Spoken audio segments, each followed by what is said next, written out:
¿Qué tal, muchachos? Muy buena tarde. El día de hoy estamos trabajando el tema de derivada por incrementos, también llamada derivada por definición, o la comúnmente llamada regla de los 4 pasos. Chavillas, vamos a grabar este ejercicio. ¿Me autorizan grabar el video, muchachos? Sí, Sí, profe. profe. Sí, profe. Ok, muchas gracias. Si se fijan hasta el momento, hemos analizado, por ejemplo, todo lo que tiene que ver con límites. Y es una relación entre dos variables, la variable dependiente y la variable independiente. En el caso de la derivada por definición, seguimos haciendo una comparación entre las dos variables. Y lo vamos a hacer también desde el punto de vista infinitesimal. ¿Qué vamos a hacer aquí? Fíjense bien. Vamos a tener funciones como la que tenemos aquí en pantalla, que es el reto 14, el ejercicio 28. ¿Y qué vamos a hacer? Fíjense bien. Vamos a seguir una serie de pasos para obtener lo que se conoce como la derivada. Es decir, la derivada significa cambio. ¿Cómo cambia una variable con respecto a la otra? Entonces, estamos hablando de la y y de la x. Y entonces, chavillos, se llama regla de los 4 pasos, porque efectivamente son 4 pasos los que hay que seguir. Por ello, aquí le voy a colocar en pantalla una tablita en donde vamos a ir haciendo uno por uno. El primer paso, ¿qué indica? Fíjense bien. El primer paso lo que me dice es, cada vez que te den una función, que es como la que tenemos aquí en pantalla, en este caso de esta función, chavillos, tenemos lo siguiente. Y me dice así.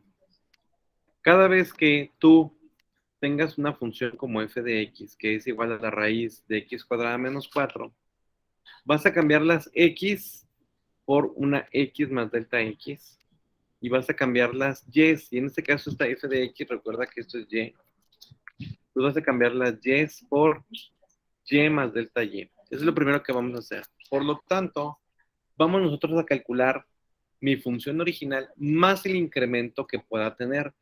Por eso la x y la y le sumamos ese incremento. Entonces, chavillos, tomamos nuestra función original. Y lo que hago es que en lugar de la y, chavillos, ¿qué voy a poner? Voy a poner y más delta y. En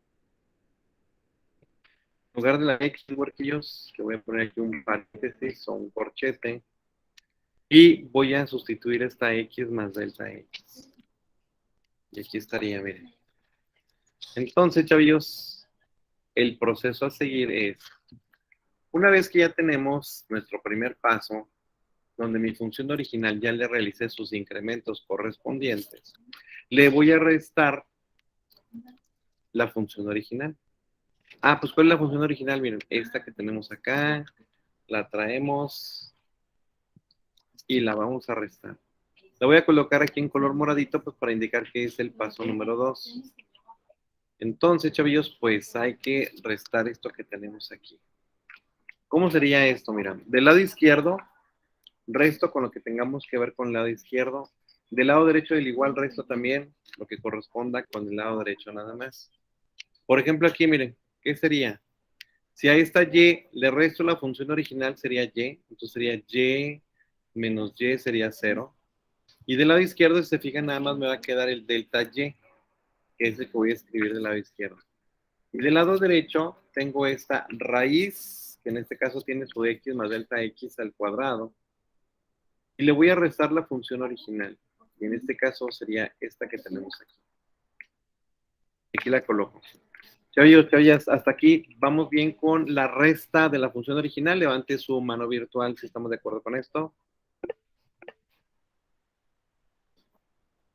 Ok, muy bien, perfecto. ¿Cuántos somos? 18 y 2 son 20 y somos 34. Bueno, yo cuento con 2 por la pantalla y por mi formato de Word. 27 y 2, 29. Aquel que tenga alguna duda, pregunta, lo invito a que abra micrófono y cheque si no entiende alguna parte del proceso. Bueno, pues resulta que esta es una resta. ¿Qué tendríamos que entender de esta resta? Fíjate bien. Pues resulta que esto que yo acabo de formar, para poderlo restar, tengo que simplificarlo. ¿Cómo lo voy a simplificar? Bueno, pues con una racionalización. Porque mira, tenemos una resta de raíces. Al tener una resta de raíces, son como dos términos sumándose o restándose, entonces hay que multiplicar por su racionalización. Y en este caso, chavillos, esto lo voy a poner en color azulito claro y voy a multiplicar, miren. Vamos a poner aquí en forma de división. ¿Por qué en forma de división? Porque acuérdate que si yo lo multiplico por su conjugado, que es la forma de racionalizar, tanto arriba como abajo, lo voy a poner exactamente igual. Porque acuérdate que esto debe ser un 1 a final de cuentas. Por eso aquí lo represento como una multiplicación, porque voy a racionalizar los binomios conjugados. ¿Estamos de acuerdo con esto, chavillos, hasta aquí?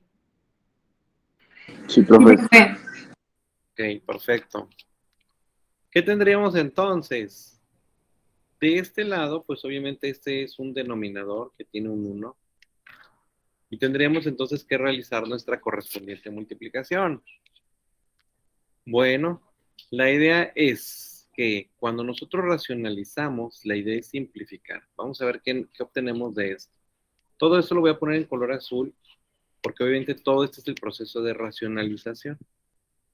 Entonces, chavillos, vamos a agregar esto acá abajito.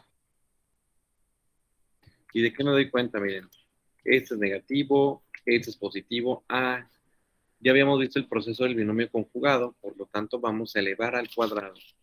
Si yo elevo al cuadrado, acuérdate que elevamos al cuadrado el que tiene el signo negativo. Al elevar al cuadrado me doy cuenta que esta raíz que yo tengo del lado izquierdo la puedo simplificar. ¿Qué me quedaría entonces? Bueno, entonces esta raíz se simplifica y esta raíz de acá también se va a simplificar. Pero ahí quiero que por favor tomes nota. Cada vez que tenemos un signo negativo, debo de cuidar porque si tengo más términos, este signo negativo afecta a todos los términos que tenga a su lado derecho. Aquí le voy a colocar en rojo. Y me doy cuenta que la raíz se simplifica y me queda un x cuadrada menos 4. Hasta aquí, chavillos, vamos claros con el ejercicio. Levanten su mano virtual si estamos claros.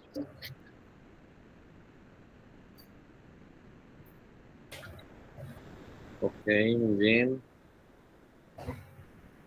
Somos 25 los que levantamos la mano. 27. 28.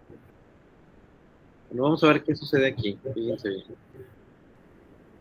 Cuando hacemos esta racionalización, esto lo elevo al cuadrado, se simplifican las raíces, y obviamente esto que tengo aquí del lado derecho ya no está, porque ya hicimos la multiplicación.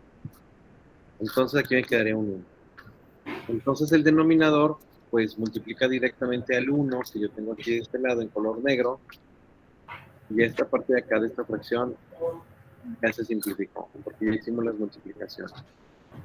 Seguimos entonces. ¿Qué procede ahora?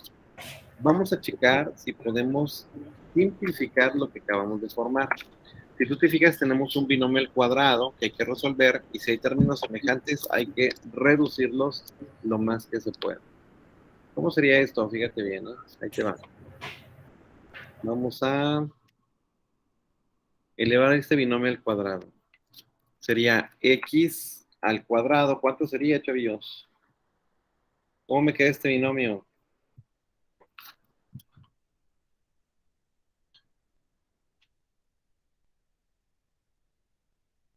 No, nada. No, profe. ¿No se acuerdan cómo hacer un binomio? Sí, pero me confunde el triangulito. Ahí está, mire, lo acabo de poner aquí. Sí, se viene. Que me lo escribimos. Fíjese, sería cuadrado el primero, x cuadrada. Y luego 2 veces el primero por el segundo, 2x por delta x. La x multiplica el delta x. El delta x es una sola cosa, es un solo elemento. Por lo tanto, no se multiplica la x con la x del delta x. Es decir, no voy a poner delta x al cuadrado, porque la x es una variable, el delta x vendría siendo otra completamente diferente. Y luego, chavillos, ¿qué pasa si yo el delta x lo elevo al cuadrado? Bueno, el cuadrado, porque es el cuadrado del segundo término, este cuadrado lo voy a poner arriba del triangulito. Entonces lo coloco arriba del triangulito Significa entonces que es todo el elemento delta x elevado al cuadrado. Chavillos, no vamos a colocar el 2 arriba de la x, porque allí estaríamos poniendo como si fuera otro elemento diferente. Delta x cuadrada, o sea, si la x tiene el cuadrado, sería otro elemento diferente al delta x.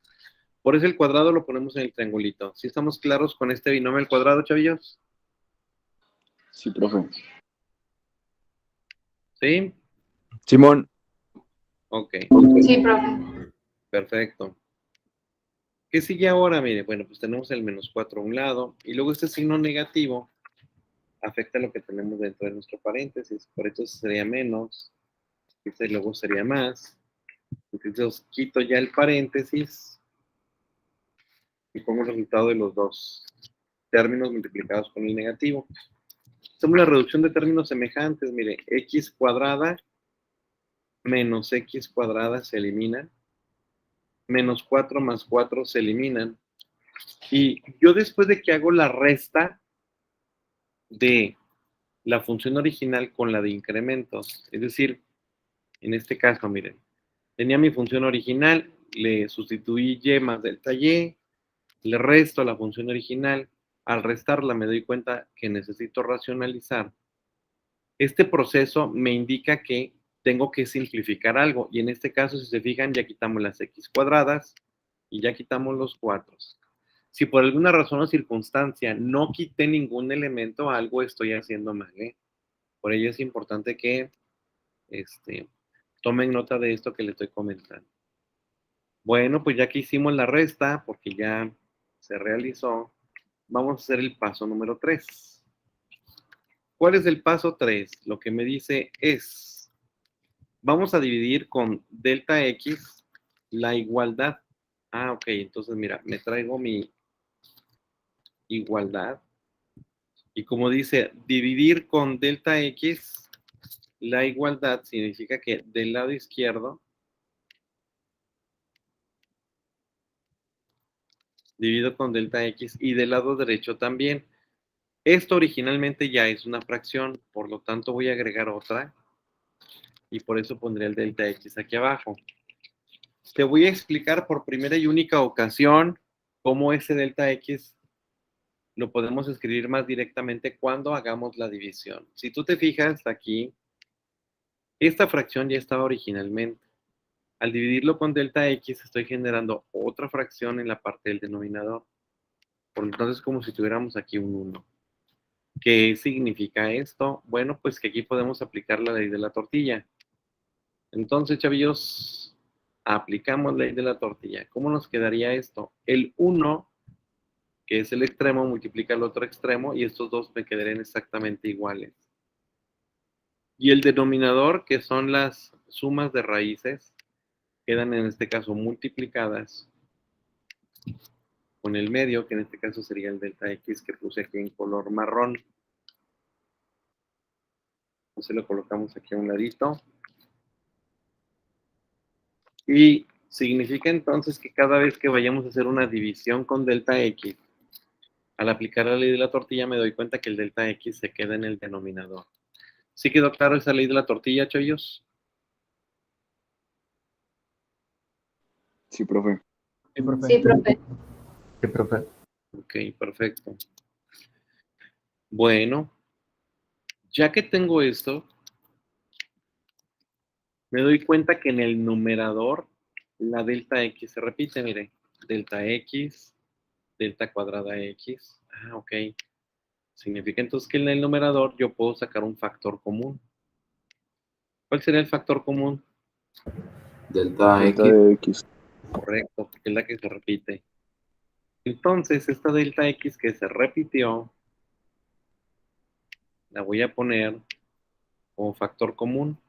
Ya dentro, entonces, quito esta delta x que tenemos aquí. Y pues, obviamente, la delta cuadrada, x, se transforma en un delta x. Oye, ¿para qué hacer esto? Para darme cuenta que en el numerador y en el denominador tengo los dos elementos exactamente iguales. Por lo tanto, mire, este delta x del numerador se simplifica con este delta x del denominador. Y en el numerador, pues, ya podemos quitar el corchete. En el denominador igual, tenemos las sumas de raíces y me quedaría de esta forma. Amigos, pues ya hicimos el paso número 3, dividir delta X tanto del lado izquierdo como del lado derecho. Cuarto y último paso, ¿qué me pide hacer? Fíjense bien. Pues resulta que el cuarto paso me dice, vamos a aplicar el límite de delta X sobre, perdón, de delta Y sobre delta X, y al aplicar el límite lo voy a hacer tanto del lado izquierdo como del lado derecho. Por lo tanto, ¿qué tendríamos que hacer? Al aplicar el límite, lo hago del lado izquierdo, y recuerda que si eso hacemos del lado izquierdo, para no alterar nuestra igualdad, pues también hay que hacerlo del lado derecho. Y ese sería el cuarto paso que tendríamos que seguir. Por lo tanto, del lado izquierdo lo voy a dejar expresado. Pero acuérdate, del lado derecho sí vamos a sustituir este valor. ¿Qué significa? Que este valor de delta X cuando tiende a 0 lo voy a evaluar en mi función. Por eso dejo de escribir este. Y el delta X vengo y lo sustituyo aquí en su valor. Entonces este delta X vendría siendo el 0. De este delta X también sería un 0. De este delta X también sería un 0. Y la idea, huerquillos, es, del lado izquierdo se deja expresado el valor, es decir, lo dejo representado, delta Y sobre delta X, cuando el límite de delta X tiende a 0. Pero del lado derecho, como lo hemos estado haciendo hasta el momento, vamos a sustituir ya el valor en nuestra función. Por eso dejé de escribir el límite. Y lo que voy a hacer es representar ya esta simplificación, porque si tú te fijas, aquí lo que yo tendría que obtener es, en primera, darme cuenta que cuando yo sustituyo el valor, tengo que darme cuenta que voy a obtener una simplificación de lo que estoy haciendo. Entonces, chavillos, en este caso, ¿qué tendríamos? Bueno, aquí cuando hicimos la factorización del delta X, se quitaba este, ¿verdad? Delta X en rojito, miren, aquí estaba. Es que lo copié y lo pegué una vez más para copiar el de aquí al ladito, ya no lo quité. Teníamos delta X y delta cuadrada, y al factorizar quito delta X en el 2X, y acá me queda un delta X. ¿Sí estamos claros con esto? Sí, profe. Sí, profe. Entonces esta delta X no iba, ¿eh? Lo quito de aquí. Delta X lo quito de aquí. Obviamente cuando sustituyo este valor no está, porque aquí no existe. Y entonces mi resultado final aquí sería 2X más 0. Sería un 2X en el numerador. ¿Qué pasa con el denominador? Sería un X más 0. Pues entonces me quedaría una X al cuadrado. Acá igual. Y si se fijan en el denominador, los dos términos son exactamente iguales. Una raíz más otra raíz idéntica, entonces serían dos raíces idénticas. Por eso esto que tengo acá lo quito, porque son términos semejantes y entonces lo sumo. Y pues bueno, ya prácticamente estamos encontrando la solución de nuestro ejercicio, porque si tú te fijas, tanto arriba como abajo, los números 2 se van a simplificar. Es una división. Entonces sería 2 entre 2, 1. Y me quedaría el X en el numerador, y en el denominador me quedaría un raíz de X cuadrada menos 4. ¿Qué estamos observando aquí? Bueno, que cuando yo tengo una función original, que es esta, aplico el teorema o la regla de los 4 pasos, la definición de derivada por incrementos. ¿Para qué? Para ver cómo se comportan cuando la y y la x cambian. Y en este caso, al hacer los cambios correspondientes, veo cómo es su transformación. Y lo que acabo de obtener aquí viene siendo lo que se conoce comúnmente como la derivada. Otra manera de representar este cambio o derivada, porque es como cambia la variable y con respecto a la variable x, es ponerlo en forma de división y escribo derivada de y con respecto a x. Y chavillos, pues este sería prácticamente el resultado de nuestra derivada y es el tema de derivada por incrementos. Huerquillos, huerquillas, ¿queda claro este ejercicio? Levanto su mano virtual, micrófono, para confirmar si. Sí, profe. Sí, profe. Sí, profe. Ok, perfecto. Gracias a los que abren micrófono y a los que levantaron mano virtual. Muy amables por participar en la elaboración de este video.